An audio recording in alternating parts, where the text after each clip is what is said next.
Good evening.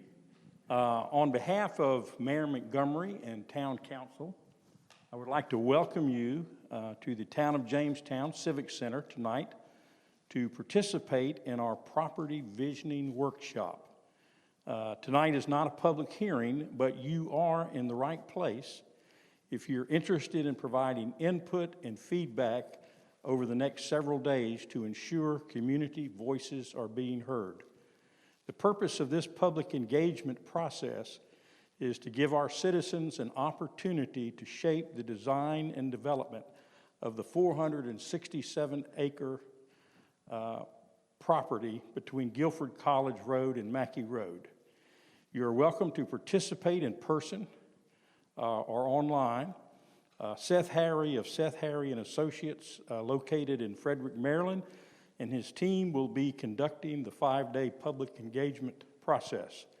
The Town of Jamestown has hired Seth Harry because of his unique skills as a community planner, an architect, and his experience in urban design. Seth Harry is an independent third-party contractor whose sole purpose is to represent the best interest of the Town of Jamestown and its citizens. And before we start, we are having some internet issues, and everything will be posted as soon as it's over online. So let's give a warm Jamestown welcome to Seth Harry.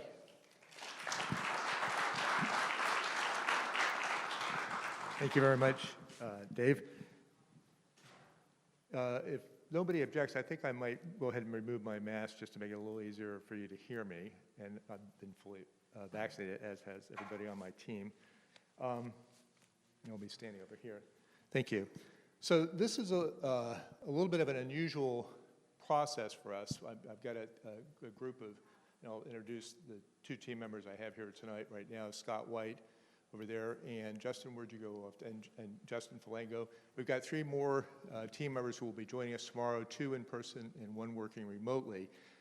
Everybody on the team has a great deal of experience with doing these types of community outreach and engagement, community planning processes. We've done probably collectively between the 6 of us a couple hundred, literally, and certainly, and we've all done work in North Carolina and in this specific area. We all have experience doing in-person events, and we have, most of the team has experience doing, during the COVID lockdown, doing virtual events. But this is the first time we've done a hybrid, or doing a hybrid event. So we have both an in-person process and a virtual process that is, we're trying to make, to be fair, obviously, as equivalent as possible. So in order to do that, because the online process is a little bit more limited in terms of the type of engagement we can do, we've simplified things a little bit in the in-person to make it consistent with the online version. Everything is going to be videotaped, though, so you can see it, and the online participants can see it as well. Probably the biggest challenge is the Q&A period. I'm going to go through an opening presentation, talk a little bit about the process, what to expect, how you can participate and contribute, and then we talk a little bit about sort of some types of community planning models that are commonly in use today, the pros and cons of each of them, and then focus on some very specific issues that we would like your direct feedback on. So that's the challenge, is that we have to do this in a way that we can also ask the online participants questions in a similar fashion. So this week is your week. We're here to do nothing but listen to you and try to translate what we hear into a set of tangible plans and images, which I'll show you an example of, that you can look at and tell us whether we heard you correctly and we translated your vision into what you would like, how you would like to see that property developed. So we've done this approach in many communities, very much like Jamestown, throughout the country. And one of the reasons why we use this process is because the proof is in the pudding. You tell us what you'd like to see, we draw it, we put it up there, and we ask you, did we hear you correctly, and did we get it right? And you need, and the important thing is, and we're gonna go through this, through several feedback loops, so you'll have lots of opportunities to weigh in and tell us how we're doing.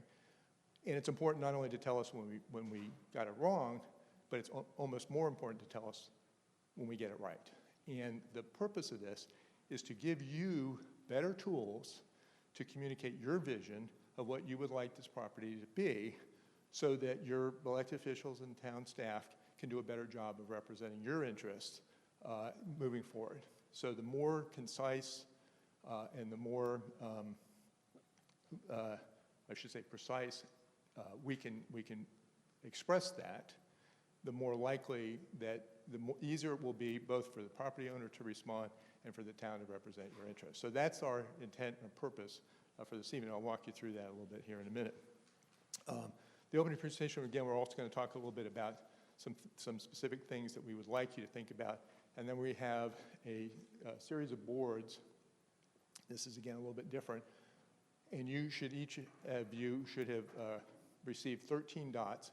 So there's 13 questions on those boards that we would like you to express your preference based on which of the options you most prefer. And again, it's an imprecise process, but by going through these series of feedback loops, again, you'll have multiple opportunities to comment on how we understood your intentions.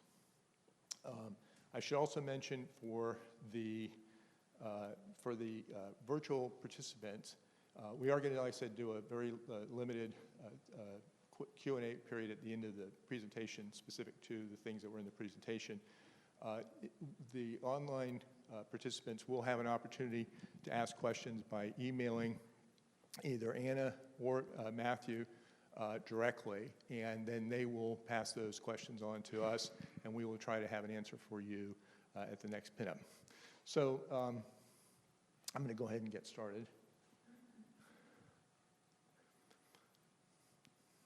And that's the website, by the way, for the online. So if you have any questions or want to review any of the things that we talked about this evening, that would be how you would do that. So the workshop, this is a sort of a schematic version of the process that you're going to be participating in this week. And essentially what we're doing is we start with this initial opening event where we will solicit very specific input from you. And then we generate a series of conceptual plan sketches from that input. We normally start out with, at least 2 or 3 distinct plan concepts, because we often get quite disparate input from the community in the initial opening process. So we try to give a couple of different versions of how we believe the plan can respond to the input that we have, and then we use those different versions to elicit additional input. So, and usually what will happen is no single plan will emerge initially as, the perfect plan, but there will be elements of each plan that will generally have broad support in the community. And then we will combine those elements, and we will start to distill the plan down until we have more and more of the things you like and less of the things you didn't like. Excuse me, let's jump ahead here a second. And then by doing that through a process of multiple feedback loops, by the time we get to the end of the week, we should have a plan that there's broad consensus and support for, that we can then put forward as representative of what the communities would like to see. So this is what this looks like, and this is obviously images from one of our previous workshops. So we start with the public vision. We talk about the specific process, the principles that we would typically be designing to or using to inform how we interpret your input, and any particular issues that we think are relevant for discussion. And again, this is all to kind of facilitate a more informed and productive discussion, both amongst the residents and amongst the residents and staff. So we go through a series of these public input. So we have alternate plans, and we refine plans and condense them and consolidate them, and then we have the final plan at the end of the process. So it is literally, you can see the plan evolving in real time in response to what we hear from you. And that's what makes this such a powerful tool, because you tell us if we're getting it right or not. We don't just present it to you. We say, this is what we think we heard. And each time we do a new pinup, that's actually how we start. We start out by talking about the things that we heard at the previous session and how we responded to that. And then at the end of that pinup, we'll get additional input, and we keep doing that. So we've got 2 back-to-back pinups. We'll have a pinup tomorrow night. So after we all leave here this evening, we'll be working all day to prepare those plans. We'll have another pinup tomorrow night that will get that additional input, and then we'll have another pinup the following night. So by that point, we should be, pretty far along in terms of narrowing down the plans to a general consensus direction. At the end of the process, you should have something like this. So you can see this is an illustrative plan, this is a vision plan, but it's illustrative, but it incorporates all of the things that we talked about, not only that are plan specific, but in this particular case, that represent general concepts and ideas which the town staff and the property owner will use to continue to develop the specific plans for this property. You will have multiple additional opportunities to comment on that. This plan is your vision plan. It's just to facilitate, it's to give you a tool to express what you would like to see. It's not a legal document beyond that, but it gives you something tangible that you can actually discuss, and people will have a common frame of reference to understand where you're coming from. We draw very specific drawings in terms of what different components of that plan look like and represent, and and you can look on our website, for instance, and see how these projects have been built out, and they look essentially exactly like the plans that you see here. So we also develop design guidelines, regulations to ensure that what you see here is what actually gets built. So in order to give all of us sort of kind of a common frame of reference, I want to just kind of talk a little bit about the 2 predominant community types today. There's sort of a pre-war traditional, and when I say pre-war, pre-World War II, traditional community type, and a post-war suburban sort of 1950s, 1960s on, and then a third type, which evolved in the late 1980s, which I'll also just talk about. But it's important to kind of understand the distinctions between these 2 types. In the pre-war era, most communities were fairly compact, well-organized. They were based on clearly defined neighborhoods, structure in the form of individual towns and villages, and they were typically set in an otherwise rural agrarian landscape. So they were somewhat self-sufficient. They were very efficiently laid out. They were based on a network of small walkable streets, and they also existed at a time where farmland was valuable enough to compete for land with the towns themselves. In the post-war era, the use of private automobiles became widely available, and so what ended up happening is that each of these individual parcels essentially became destinations unto themselves. And that structure, that organizing framework and structure, the traditional community fabric, got lost. And that all worked pretty well right up until it didn't. And so one of the challenges that we're trying to figure out, one of the reasons why this third type of development pattern started to be more widely used, starting in the late 1980s, early 1990s, was to help to resolve some of the issues and challenges related to the post-war model. So this one is differentiated by that sort of ad hoc single-use development, typically 1 unit type per subdivision, generally low connectivity in terms of the previously rural road network.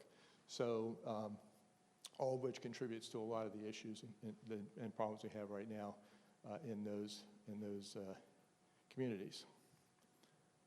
And it's still happening today. This is, I got on Google Earth and just looked around the region where my office is in Frederick, and very quickly was able to find a town in just over the border in Pennsylvania, where you can see very clearly that sort of pre-war fabric here in the core, and then as it starts to bleed out around the edges, you start to see some of the geometric patterns, street patterns, and the disconnectivity of the subsequent development occurring along those rural road networks. And I'm sure, obviously, there's plenty of examples here in North Carolina as well.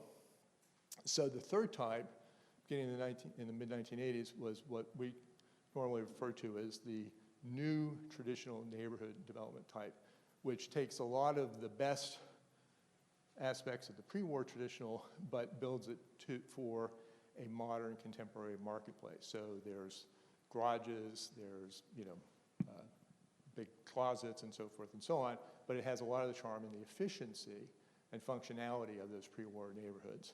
And most communities of any substance in the turn of the last century have examples of these sort of kind of garden suburb or streetcar suburb neighborhoods, which have retained their value and continue to be very desirable places to live today, and they've evolved very nicely. And this is really trying to kind of pick up again on that tradition and reapply it. So that new traditional neighborhood model has several specific defining characteristics. It's neighborhood-based, like the pre-war model. It's walkable, like the pre-war model. It's connected, so you have multiple ways to get to your destinations and back. And it provides housing choice, a range of house types and price points, typically integrated within the neighborhood, and it's mixed use. And the mixed use I'll talk about here briefly in terms of why that's important. So we're going to walk through those characteristics very quickly, one by one. Neighborhood-based. It's a project we're doing right now in Southern Maryland. Then I'm going to just kind of sort of walk you through the kind of conceptual analysis that we would go through on a project of this type on another project, so you can sort of see how it evolves. So the first thing we did was we looked at the topography and existing surface hydrology of the site. This site's very similar to the Johnson property in that it has existing creeks and watersheds, wetlands, and a lot of topography. So we take all of the things that are not developable basically off the table right away. Then we define these compact buildable areas based on walkable neighborhood format, avoiding steep slopes and critical areas. And that's what we have left over. And then we overlay on top of that our definition of a walkable neighborhood, which is based on basically essentially a 5-minute walk, which is a quarter-mile radius or a half-mile square. And if you go back and you look at traditional pre-war neighborhoods, you will see that that increment very clearly in the fabric of the neighborhoods. And so this very quickly gets us to the point where we've defined where we can develop. We've defined the neighborhood structure based on those development patterns, and then we use that as the basis for developing a more detailed plan of each of the neighborhoods. So again, this is a schematic representation of a theoretical plan based on a local network of walkable streets, neighborhood parks, and so forth. And the thing about neighborhoods that's very interesting, and how we, again, this is very consistent with the pre-war neighborhoods, but these are all ideas that have been adapted for the new traditional neighborhood model. We always think of neighborhoods having 3 primary components. There's a neighborhood center, a neighborhood general condition, and a neighborhood edge condition. And that gives each neighborhood the ability to accommodate a broad range of housing preference, housing types, and also a very efficient layout in terms of access to neighborhoods serving goods and amenities, and a very rational way of developing communities. And we can do this, in increments of neighborhood. This is exactly how communities would have developed 100 years ago. So The neighborhood center is typically where neighborhood amenities and civic functions are typically located. That's usually where the higher density housing types are located because it gives them greater access to and availability to those amenities. Neighborhood general is where the bulk of the housing takes place, and probably the broadest range of product types, lot sizes, and so forth. And then the neighborhood edge typically is where the larger houses, larger lot houses go. So within that, within each neighborhood, you have the ability to appeal to the broadest range of potential home buyers and different generational needs or stage of life. So these are all typical of the neighborhoods, neighborhood scale parks, neighborhood scale retail, neighborhood pools, and the ability to walk throughout the neighborhood, whether you're of driving age or not, either too young or too old to be able to drive. You can still walk safely and satisfy all your daily needs within the neighborhood. So one of the things that also differentiates sort of the immediate post-war suburban landscape from the pre-war model is that we include the street as part of the public realm. It's a space that you can own, that you can occupy, that you can recreate in, that you can socialize in, but it has to be designed in order to support those uses. We were doing a project in southern New Jersey and another community just down the road from this one. This was a newly built project at the time that we were doing that planning, and so it was a handy reference that people would be familiar with. But when we talk about walkable streets and how you have to design for that, this is a perfect example of how not to do it. So you can see here the streets are too wide, so it encourages cars to drive very quickly on what should be local streets. There's things like trash cans put out by the curb. There's a discontinuous sidewalk here. They did put a sidewalk in, or at least started to put a sidewalk in on one side, but it only goes so far and then runs into a light pole, which also looks like it should belong in a shopping center parking lot. And of course, there's always the ubiquitous transformers. So not a very attractive, not a community of street design that would certainly encourage anybody to walk anywhere. And that has its own set of implications, and the Cobra head lamps up above. So you get a lot of ironies in suburban living. One is, instead of getting your daily fitness, walking around your neighborhood, enjoying, visiting with your neighbors, you take the escalator up to the strip center gym. So there's a better way to do this, we believe, and that is to build walkable neighborhoods. So this is a picture of a typical sort of either pre-war or post-new traditional neighborhood type of street. And it's interesting, it's even though you do have driveways here, the houses are relatively small, proportionate to the size of the lot that it can accommodate that, but the driveways are on the side of the house, which means that either there's no garage or the garage is set back. But the garages do not dominate the frontage, as you saw in that last image. There's street trees that provide for shaded sidewalks, which again provides more and more attractive and conducive walking environment. The houses address the street itself, typically with a porch, which is both an inviting and friendly. It establishes sort of an interim between the street and the sidewalk and the interior of the house, but also provides an opportunity for socializing. And then one of the other things that we typically do is we actually allow on-street parking within the neighborhood because the cars provide an additional buffer between the pedestrians on the sidewalk and the traffic passing by. And it narrows the street to encourage people to drive more slowly through them. And you can see in this picture that when you design the streets for walking and you treat it as a public realm, they get used accordingly. And so here's all the things that we just talked about: multi-generational neighborhoods, people too old to drive or too young to drive, or people who can drive but choose not to just because it's such a pleasant experience in their neighborhood. Connected is a really important aspect of how we typically design these communities. Why is that important? Again, this is sort of the post-war classic 1960s, 1970s vintage suburban development. There's the arterial the high-speed suburban arterial. You have all of the components of a traditional neighborhood. You have shops, you have the school, you have your homes, you have your workplaces. But if you want to go from your home here to, for instance, buy a new outfit or get some groceries for the family, even though it's fairly close to where you live, you're obliged to go all the way out here, out of your subdivision, out onto the arterial, past all the, the out parcels, and do your shopping. So it has several implications that are relevant to suburban life, which I'll talk about in a second.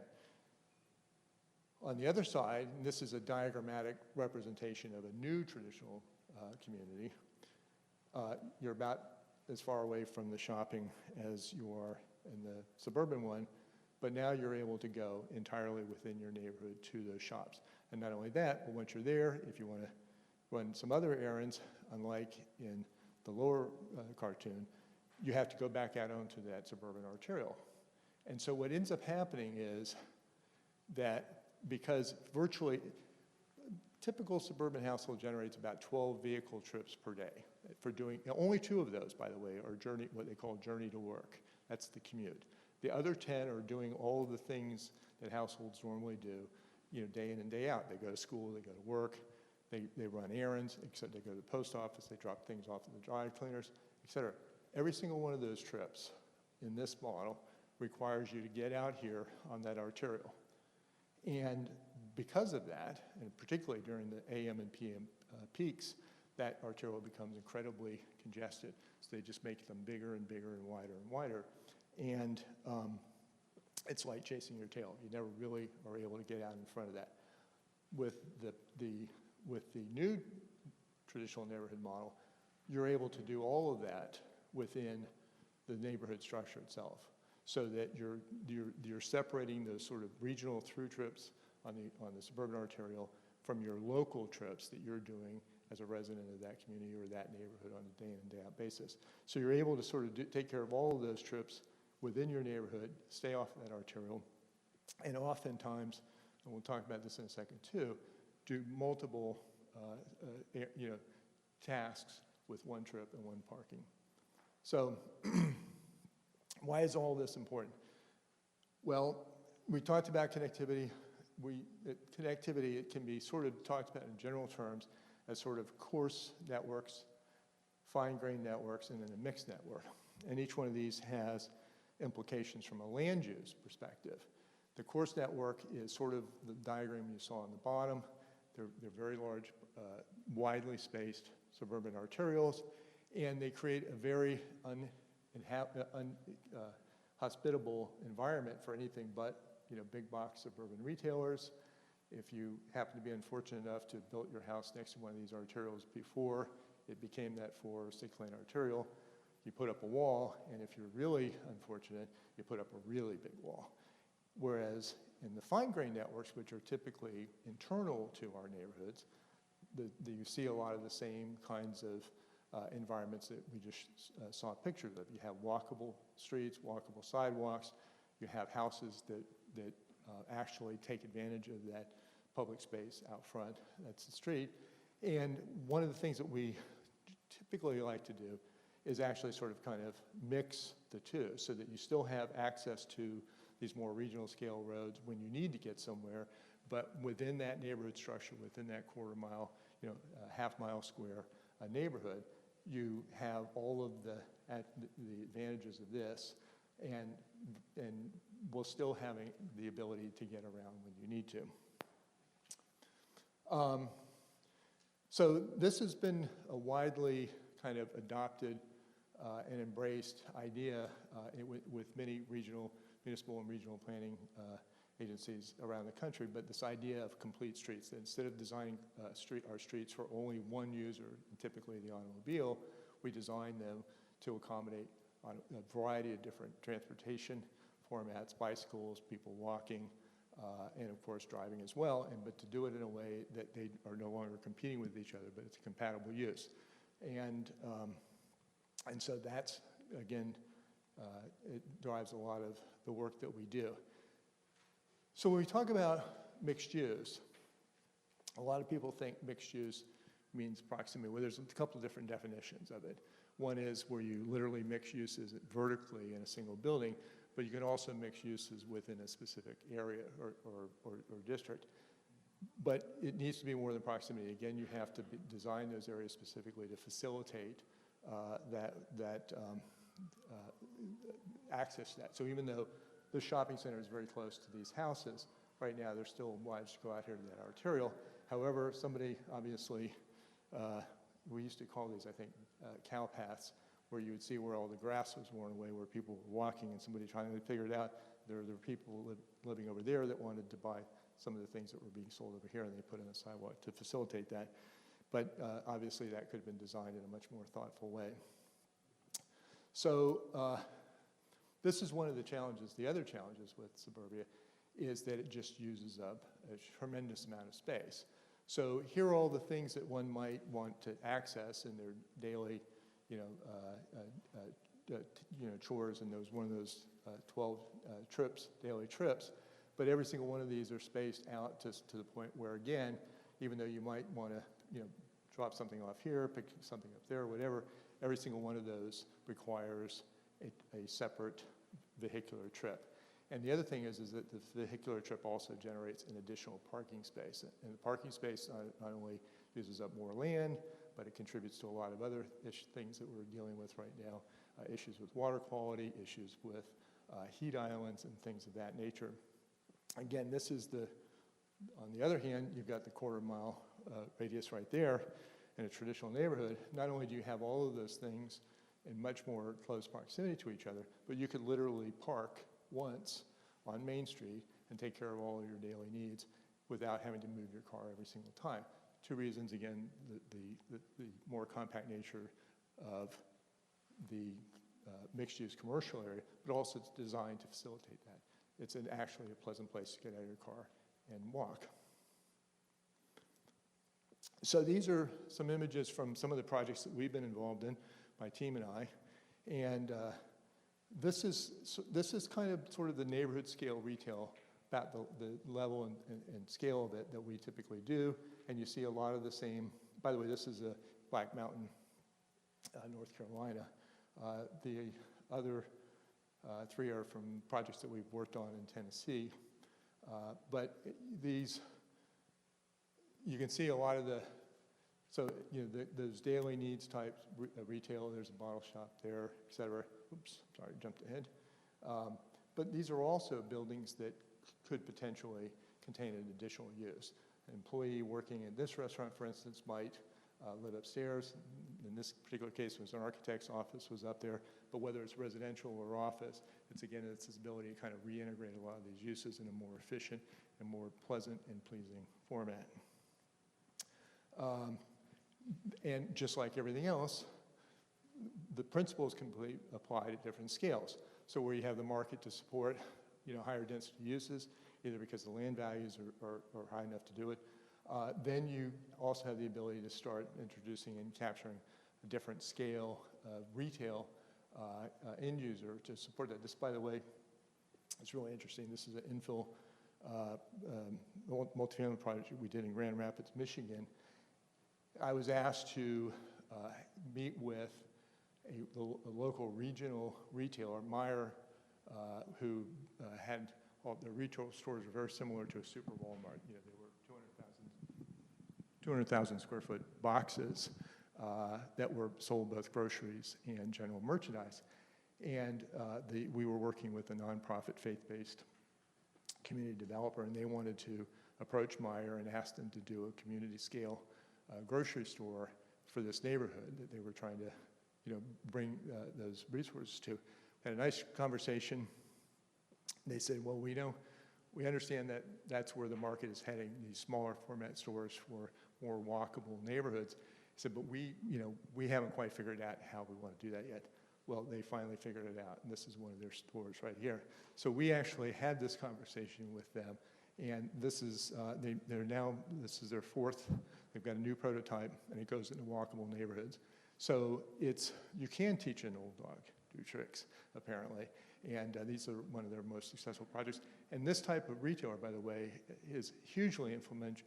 If you've got a grocery store like that, your property values pretty much automatically go up 50%, just knowing that that's down the street.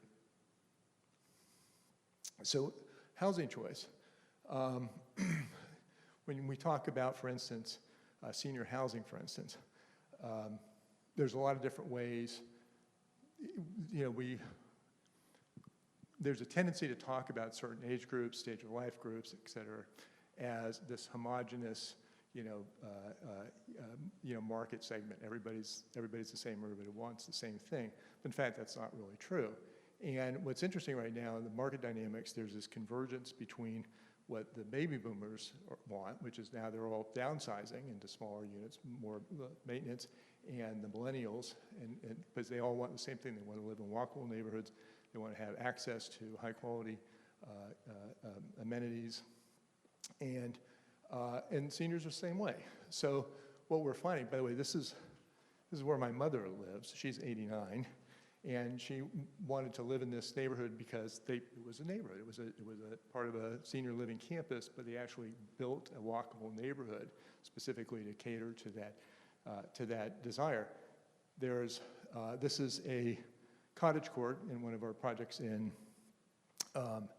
outside of Nashville, and that was the hottest selling product in the whole neighborhood. And the people who were buying it were empty nesters and young professionals, because it was sort of, we call them pocket neighborhoods basically, but it's a neighborhood within a neighborhood.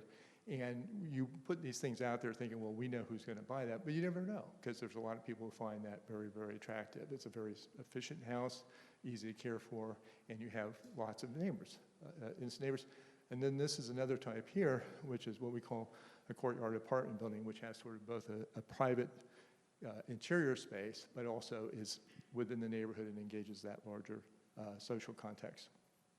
So we're going to talk a lot this week about architecture, and we want to make sure that we're all, again, on the same page in terms of how we discuss these things. And one of the confusing things we run into all the time is the difference between a building type and an architectural style. A building type is a townhouse, it's a single-family detached house, it's a narrow lot house, it's a large lot house, it's a multifamily building. All of those can be in different styles. You have styles are things like colonial revival is a style, Victorian is a style, arts and crafts is a style. So all of those types can be rendered in different styles. So when we talk about, as we get into the week, as we talk about the types of houses you would like to see, there's two conversations to have. There's the type of house you'd like to see, and then there's the style of house you'd like to see. And again, traditional neighborhoods usually have a variety of both. Then there's what we're calling format here, but this is, again, how you park the house. And that's going to be one of the questions we're going to ask you about specifically this week. And there's a couple of different options for that as well. And then there's size and price, which is, of course, always an interesting conversation. If you put 100 people in a room together, you'll probably get 100 different versions of the ideal size and price for each house. They're somewhat related conversations, but not as much as you might think. So this is type versus style. So up here, this is a relatively small lot, single-family detached. This is these are large lot, single-family detached, and recognizing all of these are relative. But we're also starting to see a range of different styles. So all of these three houses on top are essentially the same house type, the same building type, but they're obviously rendered in very different styles. One other distinction is that the house on the left does not have a front-loaded garage. The house in the middle does have a front-loaded garage, as does the house on the right. And as you can see, as the house gets bigger or the lot gets smaller, the garage becomes much more of a dominant feature in that house frontage. Very, very different, again, than the earlier image that you saw of that walkable neighborhood with the porches.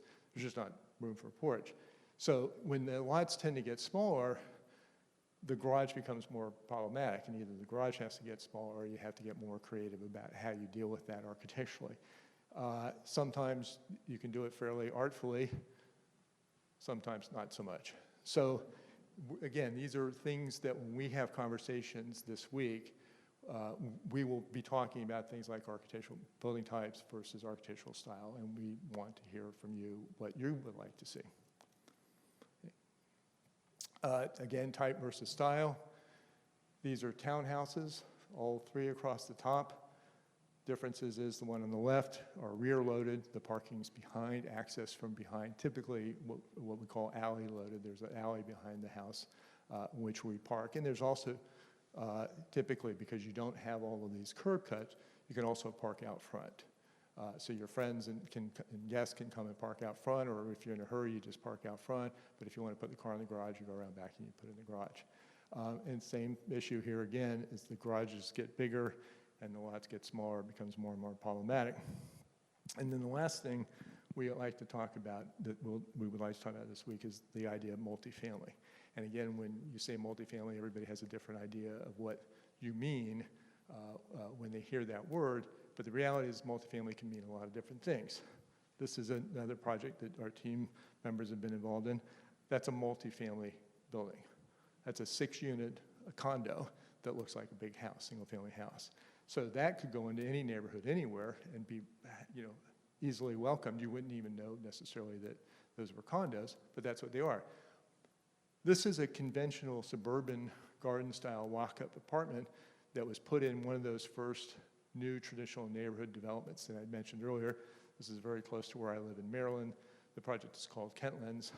The firm that designed Kentlands, it was one of the first large primary home communities built on these principles, and that was about 350 acres, and it was designed in 1989, broke ground in 1992, which, by the way, was not a good year to be developing. And they were talking about a couple of interesting ideas. This is also in Kentlands.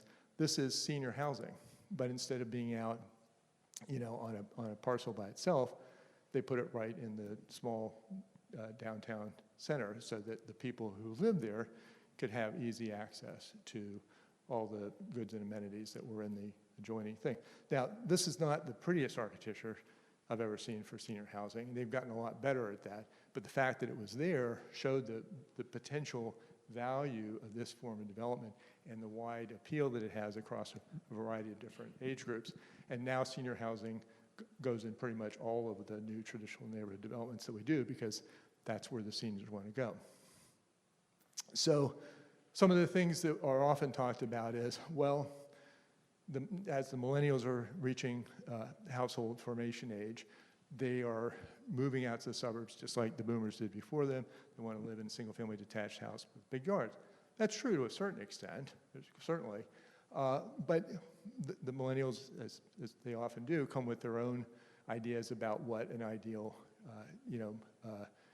a family house looks like and what it should come with. The thing is that they still want all of those conveniences and amenities that they had when they lived in a more walkable neighborhood. So this is, again, where the melding of sort of kind of the pre-war traditional neighborhoods and the post-war new traditional neighborhoods is really able to reach a much broader audience.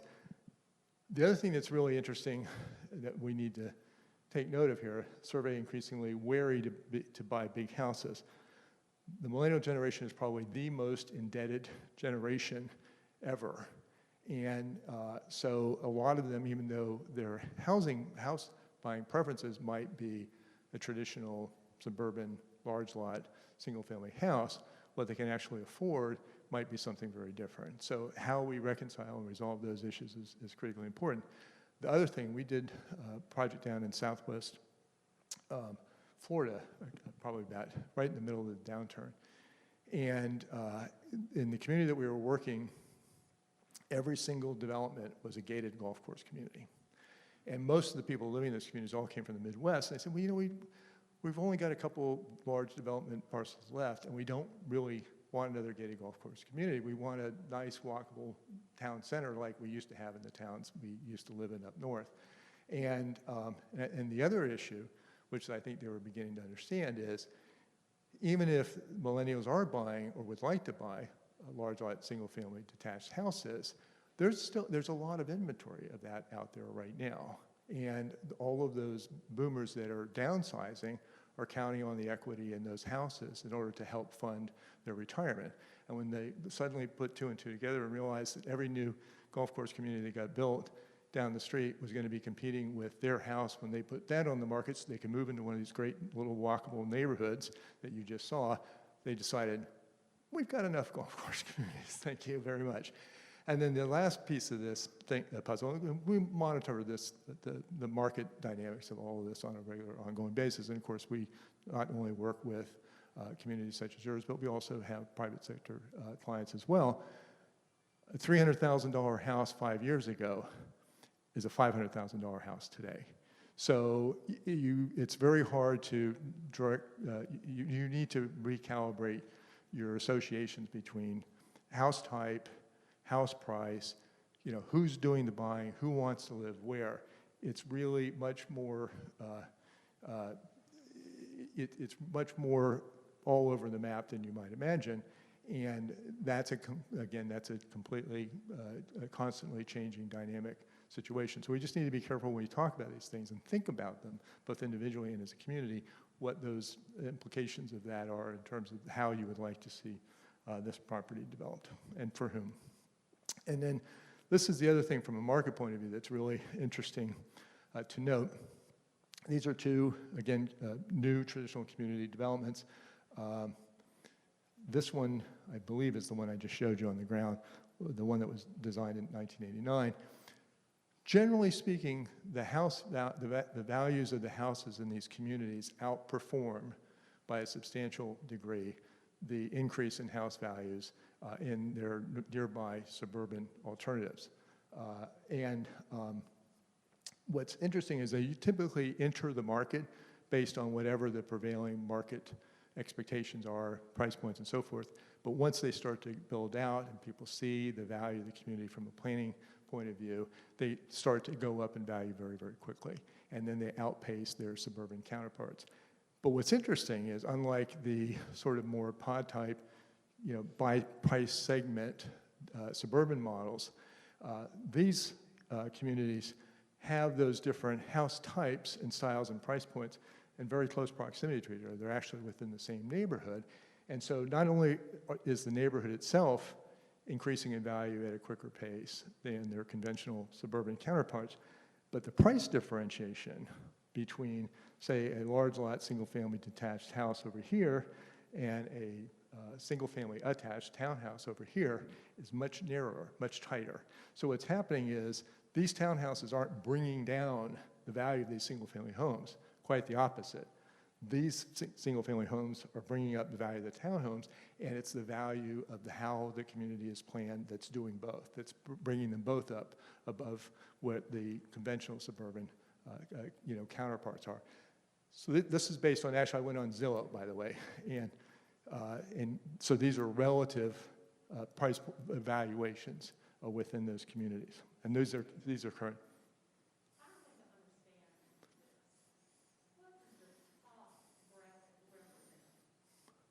Oh, this is, I'm sorry, up here or this? What is the top?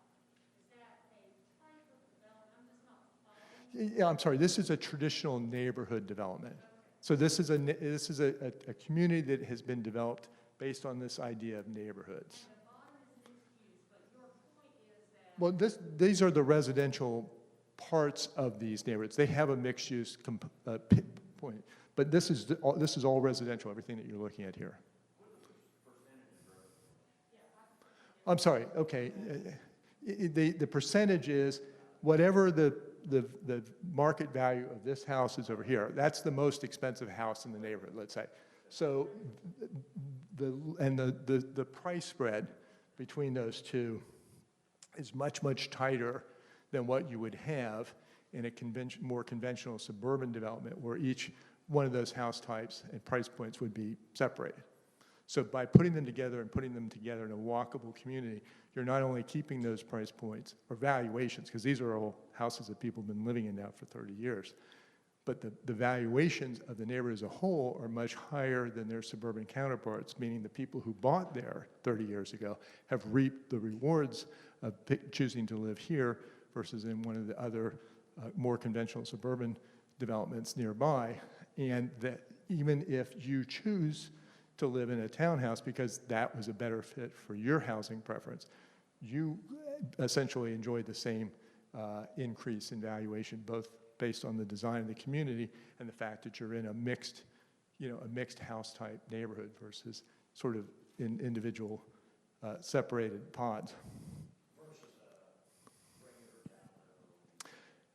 A townhome neighborhood or a big lot, big house neighborhood or a multifamily neighborhood, you're all in the same neighborhood.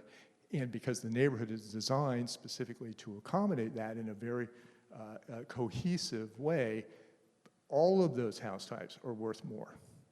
And the range and the price points is much tighter. Yeah, yes.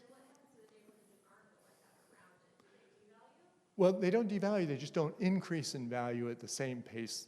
This is the most desirable neighborhood now in what was a suburban enclave of greater Washington, D.C. And the other thing that's interesting is since this has been built, this has now become the prominent, the dominant new community format for all the new communities in that area. Yes. Right.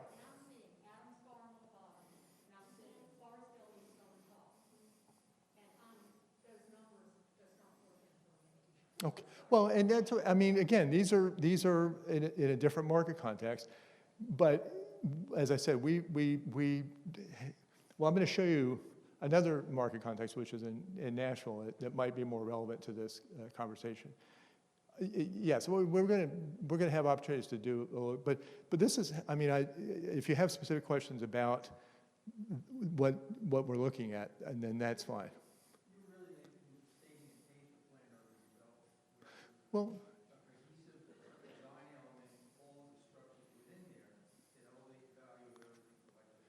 that's a good summary. We're advocating for neighborhood-based development where the design of the neighborhood is as important as the design of the individual house.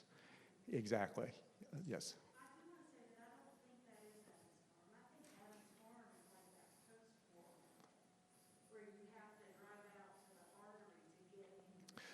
Well, this is what's interesting and why we always start with this kind of, because now you guys are talking amongst yourselves and trying to, and talking about things in a way that you may not have talked about them if you didn't have a specific example to relate it to. And we're going to design our plans based on your input this evening, and then you're going to have a conversation about those plans based on some of the things that we're talking about tonight. So we're still at the very front edge of this thing, but as I said, the proof will be in the pudding because we are putting this out here for your use and consideration, and also to allow all of us to have a more informed, productive conversation about all of these issues. And I would be willing to bet that we could probably, because we've done work in Greensboro as well, and we've done work in the greater Charlotte area, that we can probably find neighborhoods in this area that are analogous to this, and we can do the same exercise, and we'd be happy to do that. Sure. In fact, we had heard some anecdotal conversations about that earlier this evening.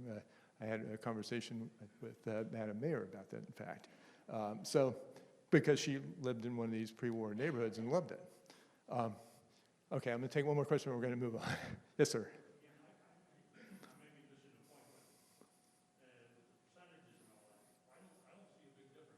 That's the point. That is the point. Yes. Because the point is if we pulled all of these out and put them in a separate suburban pod as opposed to in a walkable neighborhood. Can you repeat the question? Oh, I'm sorry. Thank you for reminding me. The question was, I'm sorry, could you repeat the question and then I'll repeat the question?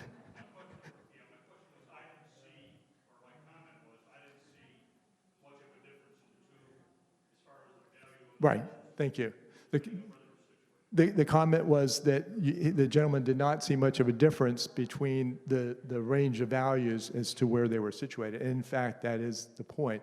The point is that if we were to pull all of these different house types, to use the developer parlance, product types, out of this neighborhood context and put all the townhouses in one pod, put all the small lot, single-family detached in another pod, put all the large lot, single-family detached houses in another pod, your large lot houses might get to that number, but probably not, based on, again, the market analysis that we've done.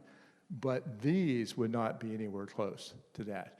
So the point is that where this model has been adopted, not only have all the houses increased in value at a much higher pace than the conventional suburban communities nearby, essentially in the same submarket, but they've all risen together.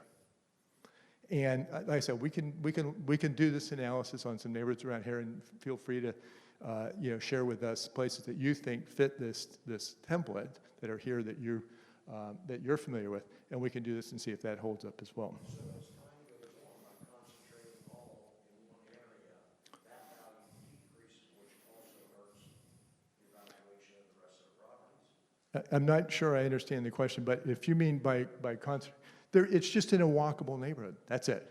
That's the characteristic that these two communities.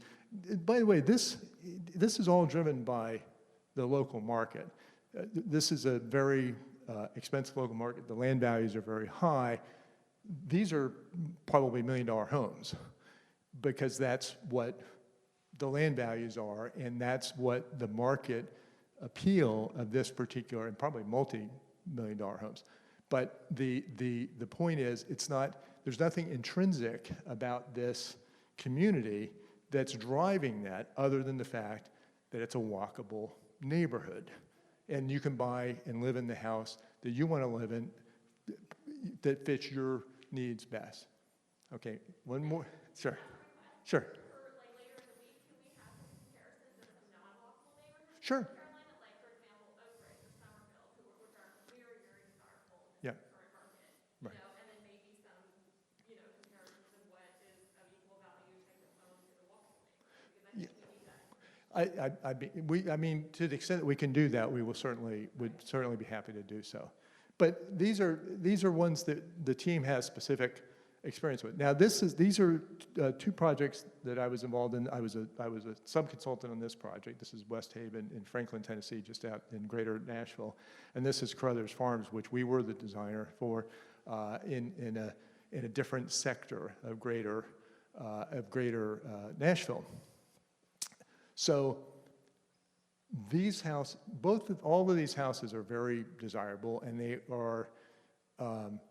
they are beating the market in their submarket in terms of both valuations and sales velocity.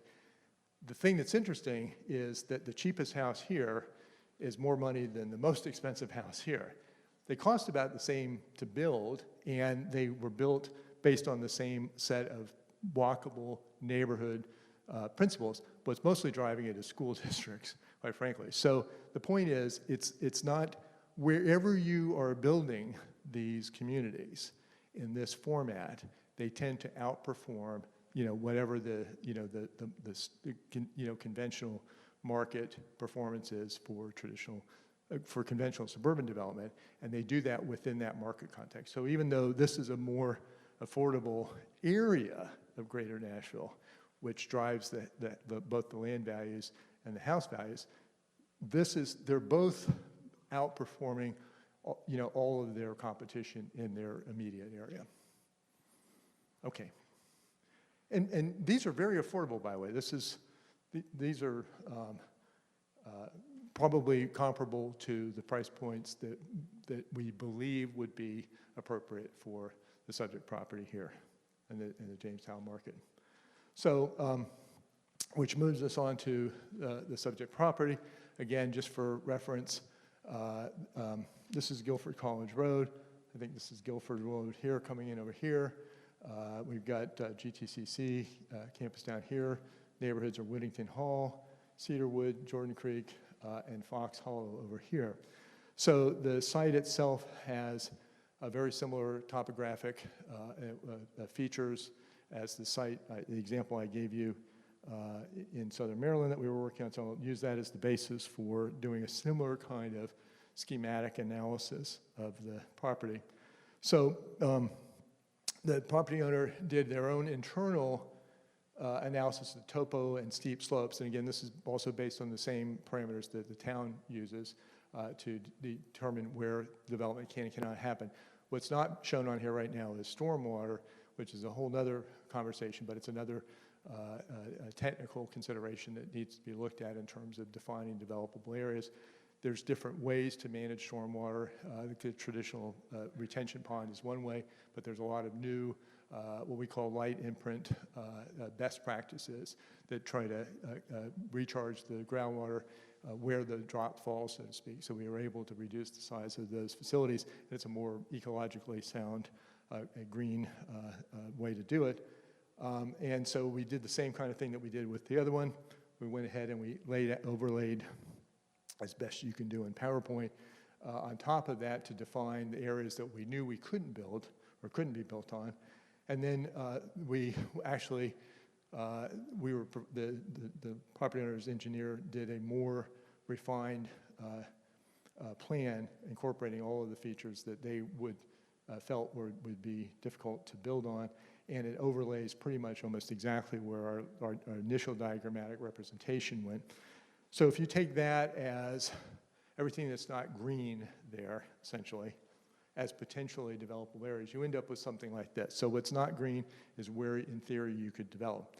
So we decided, well, let's take the two predominant sort of styles of development and just lay it out schematically on this and see what it looks like so we can talk about it and compare those two. Yes, sir? Yep.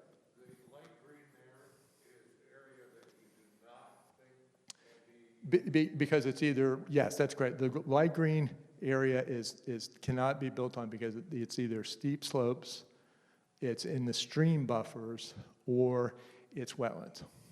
So, I mean, in theory, you could build on some of that, and we probably will, but it comes with an additional cost burden. So, you know, you're always starting out with, you know, the worst case scenario in terms of defining the parameters in which you need to plan to and what's possible. So there's a couple of different options. So we went ahead and did the same thing we did on the Maryland site. We sort of blocked out where we thought development could occur in the remaining land area, which is obviously a significantly smaller number than the amount of acreage that we originally started with. And then we also looked at likely potential street connections with the adjoining surface road network, and where we thought we could get access to those, and then we connected the dots. So we ran these internal road from one access point to another, and trying to avoid impeding or impacting the developable areas as much as possible. And this is sort of really what we call, this would be the pod-style community format. If we were trying to develop discrete housing pods based on specific price points or product types. So each one of these would represent a different price point product type. Typically, they would be fed off of this internal spine road. They would not relate to that spine road other than that would be the access point where you would go into that particular neighborhood. And, this is a way a lot of communities are designed today. So it is one of the community types that we wanted to put up here. So this would be an option if this is the community type that you believe would be the most appropriate for the development of this parcel, then this would be, you can make that preference known when we do the dot exercise. If we did the TND, the traditional neighborhood community format, we would start out with the same basic starting point, the same basic constraints and conditions in terms of buildable areas, and the same assumptions in that regard. We do the same process of sort of overlaying where the developable areas are, but in this particular case, instead of sort of assuming that we were going to try to break those areas up into separate, distinct development parcels, we assumed we were going to develop it as a series of neighborhoods, as a single community, very, very similar to what we just looked at. And then we overlaid our quarter-mile radius neighborhood format on top of that. And based on that, it looks like we have, the potential for 3 pretty much extent, complete neighborhoods, and then 2 sort of half neighborhoods. And normally when we have a neighborhood like that's on a major arterial frontage like that, we would include the property on the other side so that this could be potentially that frontage could be developed to serve both halves of that neighborhood. But we recognize that this is a utility easement over here, and that there will never be anything developed over there. So that's something that we would have to think about in terms of how we would plan both the designing of that and the types of land uses we would put in there. And we're going to give you options to weigh in on all of this. By the way, also, I was looking at this. This is a rail line here, and we were having a conversation about rail earlier. And a lot of communities, like for instance, Charlotte just down the road, is taking advantage of the existing rail infrastructure to do light rail and commuter rail. And for instance, in where I live right now, anything like that would be developed as what we call a TOD, which would be a transit-oriented development. It would take advantage of that infrastructure, that transit infrastructure, and use that as a basis for developing a neighborhood around that. Same idea, we run a road through, but in this particular case, the road is actually traversing through the neighborhoods as opposed to splitting them apart. We also look at the potential for secondary access points. And then we, as I showed in the earlier diagrams, we would identify where the centers of those neighborhoods would be. And those would be where, again, the neighborhood amenities would be, the neighborhood parks, et cetera, et cetera. So starting from the same starting point, 2 very different models of how that site could be planned and developed. And one of the reasons why we're doing this diagrammatically like this is so that we can put these ideas up there based on the things that you've already seen this evening, and you can tell us which one of these models you would prefer to move forward with. And we could, in theory, do both for a while, but and explore the implications of those. But the idea is to be able to start with a more informed conversation about these 2 different models to get your input on which one you think would be you would prefer to see.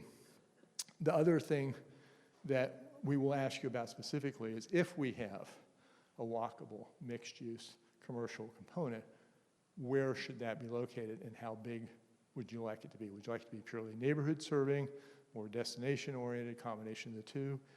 And I'm just showing it here right now because it has the kind of frontage that could benefit from that exposure, and it would be a good compatible land use in that location. And it wouldn't adversely impact any of the adjoining neighborhoods. So again, this is a diagram right now, but it's mostly just to be able to get a more informed response from you when we go into the dot exercise. So that's it. So 2 things. I think we took most of the opening intro questions during the opening intro. And the next step in this, unless anybody has any more specific questions about what we just saw, and if not, the next step is we've got boards with all of the things that we just talked about and discussed here, where you have the ability to put your dots to indicate your preference for which one of those options you prefer. And we've given you a couple of different options for each one. Now, it's really important. The reason why you got 13 dots is because the online survey, they're only able to give 1 answer per question. So we want to keep these things as fair and equitable as possible between the in-person and the online participants. So you have 1 dot per question.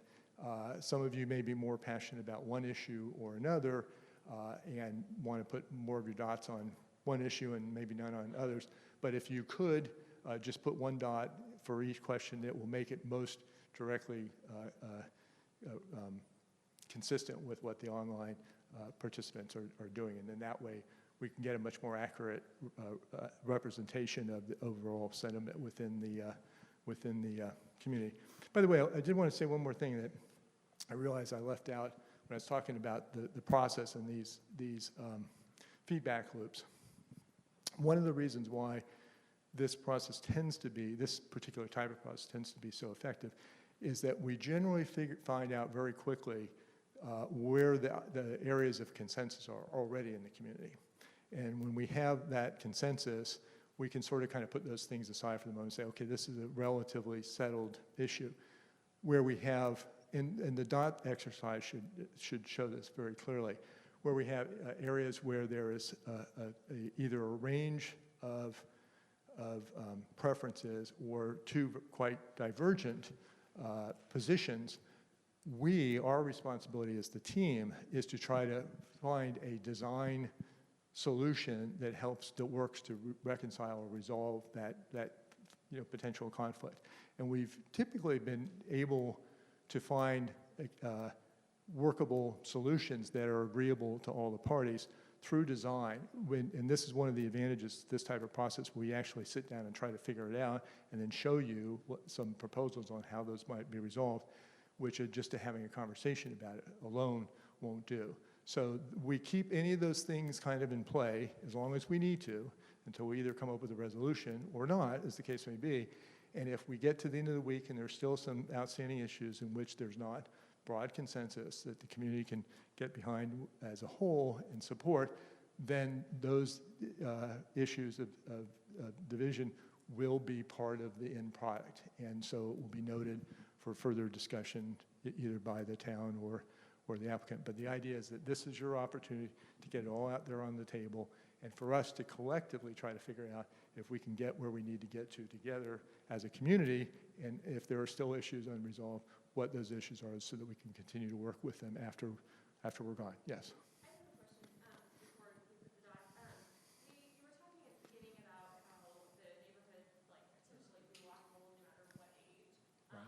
But we heard the issue with the last go around where there wasn't going to be a school in the property or Yeah. near the property or anywhere walkable near the property. We have very overcrowded schools. So have you ever dealt with that in the past or?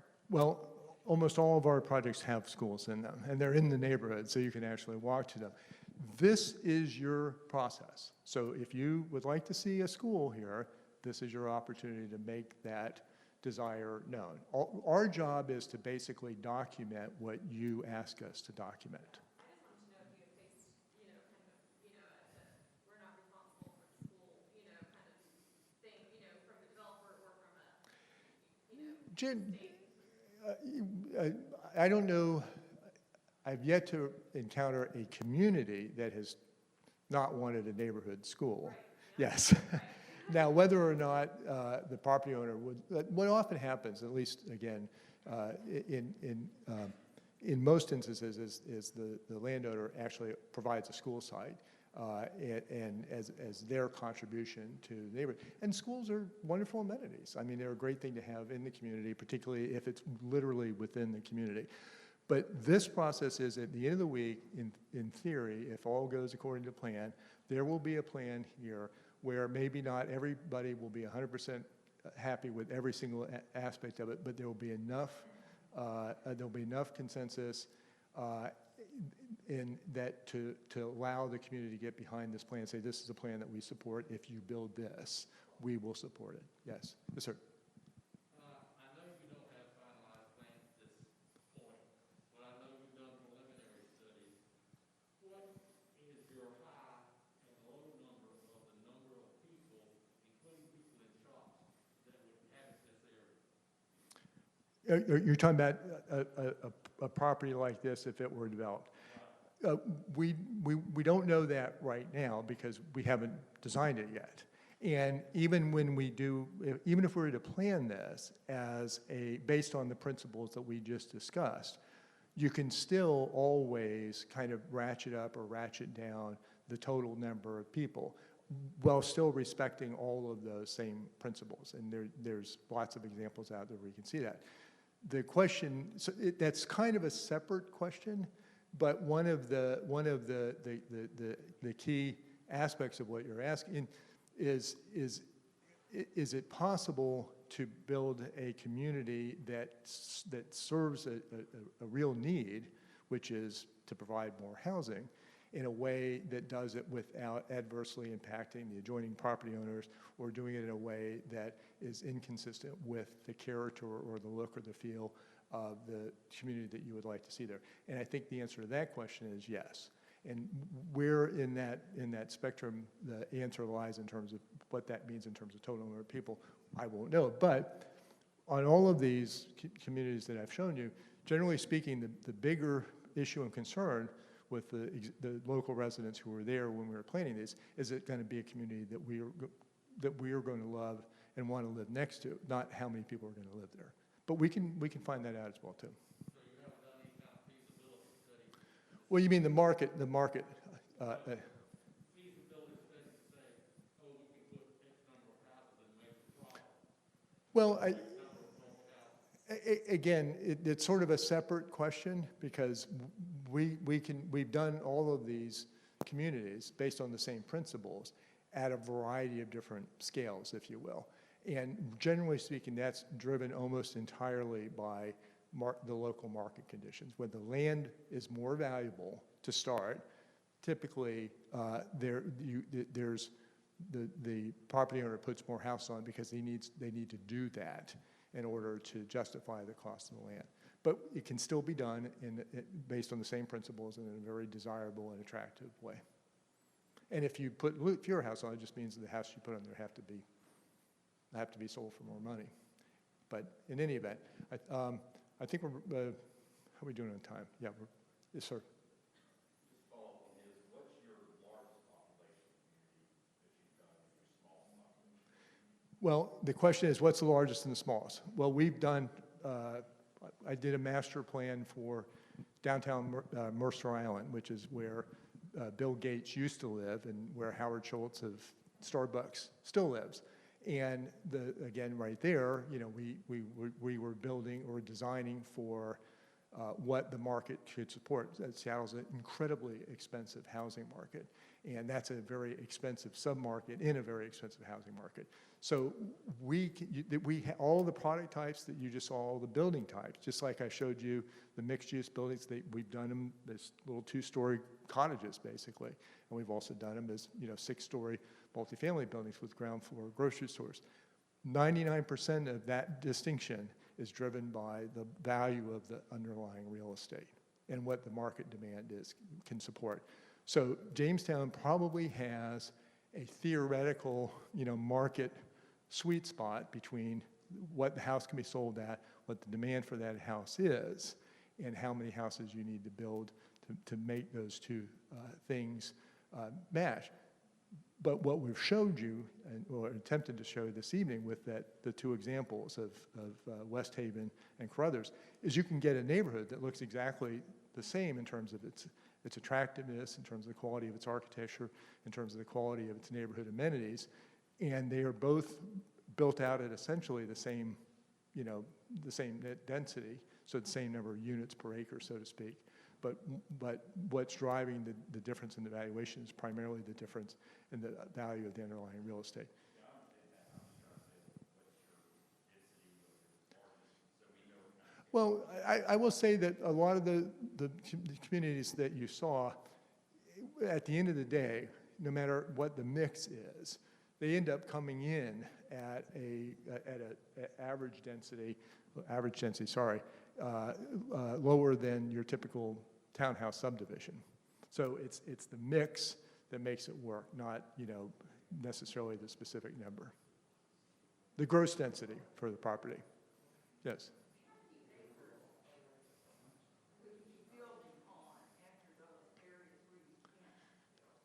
It's a good question. We haven't done that analysis, but just it's a little under 500 acres, I think, is the whole property, and it looks like we've got maybe about 60% of that developable.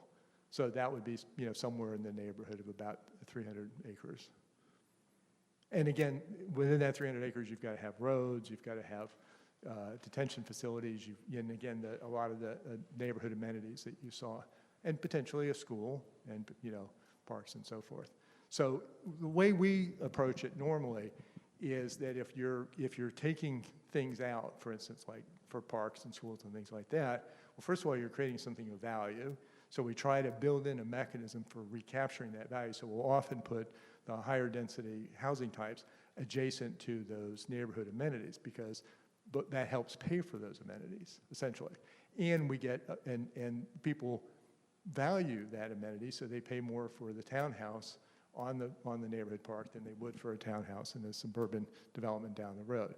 So it's a much more sophisticated and nuanced way of engaging with the land based on these principles, so that not only are you getting a better community out of it, but everybody who lives there gets more value from their investment in it as well. And again, the market analysis, that just a very simple Zillow analysis we did supports that. I'm just going to check on time here real quick. This is scheduled to go to, I just want to make sure we have time for our dot exercise. 7:55, okay. And by the way, what we're going to do is, when we're done with the dot exercise, first of all, we're going to take pictures of every board, so we have that documented while everybody's here. And then we will go back and we'll actually do a tally of that. And like I said, it's unlike, and like I said, there's no right or wrong answer. This is just us trying to understand what your preferences are based on the conversation that we've had so far this evening. And it will give us a sense of sort of where the community sentiment lies. One of the things that's kind of interesting, by the way, about having the sort of the virtual event going on at the same time is that you almost have sort of two control groups here. So we always try to get a full cross-representation of the community, a good representation of the people who live here. If we've done this right and we keep the questions and how we structure the questions consistent, we should get pretty consistent results between the virtual participants and our in-person participants. Yes? Absolutely. You guys are on your own on the dots. I mean, we'll be here to answer any questions, but this is to sort of give you the background to just kind of help you understand how, we normally approach this, and also so that we have a common language as a group to be able to talk about these things. But the dots that's up to you. And then that's what we take with us tomorrow when we start drawing, is what's on those boards. And also, in the online, they have, their survey is open until 9 a.m. Tomorrow. So by the time we start work tomorrow morning, we should have a pretty good sense of, where everybody is on all of this. Yeah, okay, one more question. Yes, sir. Mine is, I guess, we're going to do this process. Yes. Great process. Thanks. How much teeth does it have? Well,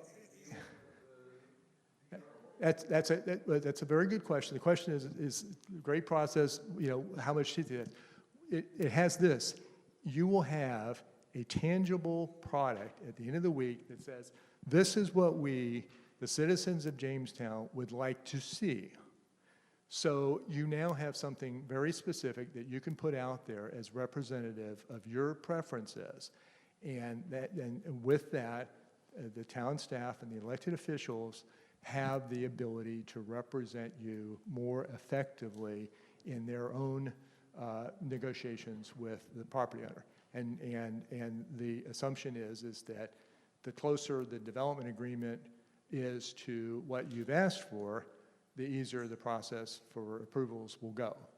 But it's a free country, and everybody has their right to pursue whatever it is that they think is appropriate to their needs. But we think within this, there's hopefully a happy middle ground where the community can get what it wants, the property owner can get the return on investment that it needs, and we can all move forward. We'll know a lot more at the end of this week how close we can get on that. And there's some things in here we can talk about how we think we can sort of resolve those and both anticipate, plan for, and resolve those issues while we're doing this, so that you have some options in terms of how you choose to reconcile those two seemingly opposing goals right now. Just mention one thing. Yep, absolutely. And I know we want to do the dots, But one of the things that this process, just as Seth said, is we want the community to give us the input on what it is that we would like to see. And then the also part of this process is a development agreement between the town and the developer that would have what it is that we would, like to see. And when the development agreement is signed, then there will be accountability on the part of the developer to come to what it is that we have negotiated. And this process is not somebody showing us what it is they would like to see here. This process is us coming up with the design as best as possible and having them come to that design. And I think what was said is the closer that they can come to that design is the probability that it can be approved.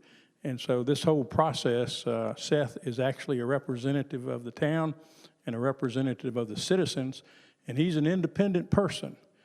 He was not hired by the developer.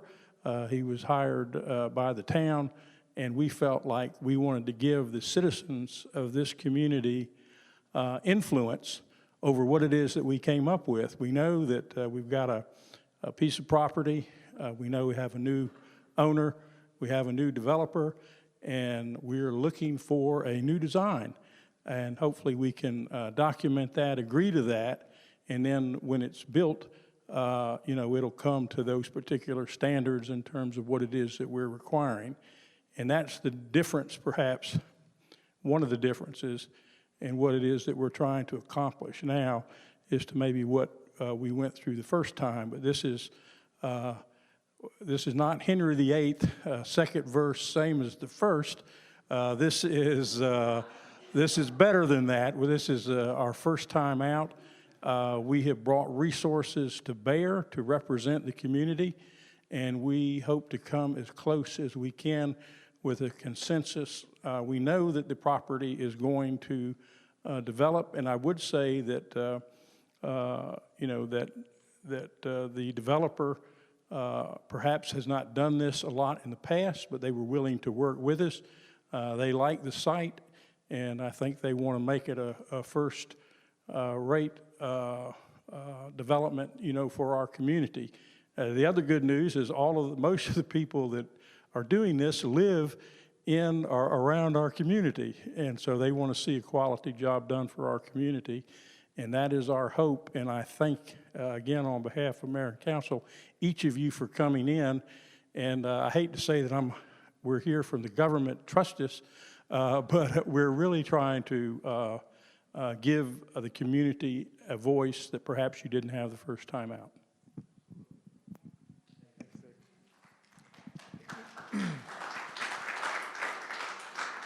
Thank you.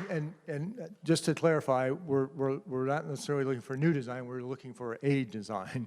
So it might be new, but it's really up to you. So. Okay. Well, you guys are going to be driving this one. So hopefully, if we do our job well, and I think we've got a great team who are going to be here all week working for you, you will like what we have at the end of the day. So, okay. So the DOT exercise is really simple. In fact, I'm going to start the process here. Yeah, thank you. Yeah. So we took either images from the PowerPoint presentation or similar ones that we think represent some of the ideas that we talked about this evening, and gave you the opportunity to place one of your dots on each one of these in the box that you think best represents what you would like to see. And I have no idea where this is going to go. We won't know until you're done. Everybody's exhausted their dot supply.